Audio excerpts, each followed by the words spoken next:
nous allons pondérer l'équation suivante. Na2O plus H2O réagissent ensemble pour produire du NaOH.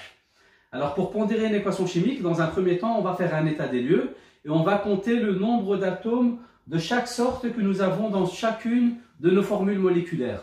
Je viens de compter le nombre d'atomes de chaque sorte que nous avons dans chacune de nos formules moléculaires et nous pouvons voir que notre équation n'est pas pondérée puisqu'on n'a pas le même nombre d'atomes de chaque sorte de part et d'autre de mon équation chimique. Par exemple, pour l'hydrogène, au niveau des réactifs, je vois que j'ai 2 atomes d'hydrogène et au niveau des produits, je vois que j'en ai qu'un seul.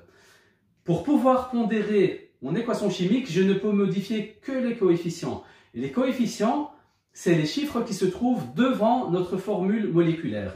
Par exemple, ici, Na2O, le coefficient est de 1. Il est sous-entendu. Pour H2O, c'est pareil.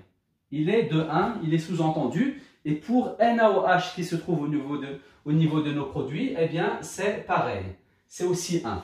Nous pouvons modifier que les coefficients pour pondérer notre équation chimique.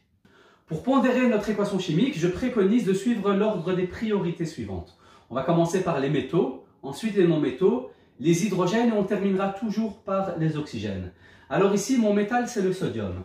Je vois que j'ai 2 atomes de sodium au niveau des réactifs et j'en ai un au niveau des produits. Donc pour pondérer mon équation, je vais modifier le coefficient que voici et je vais mettre un coefficient de 2.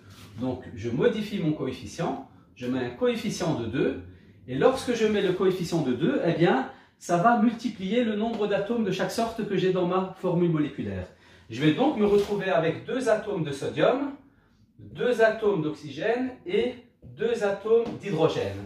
Et de cette manière-là, j'aurai bien pondéré mes atomes de sodium.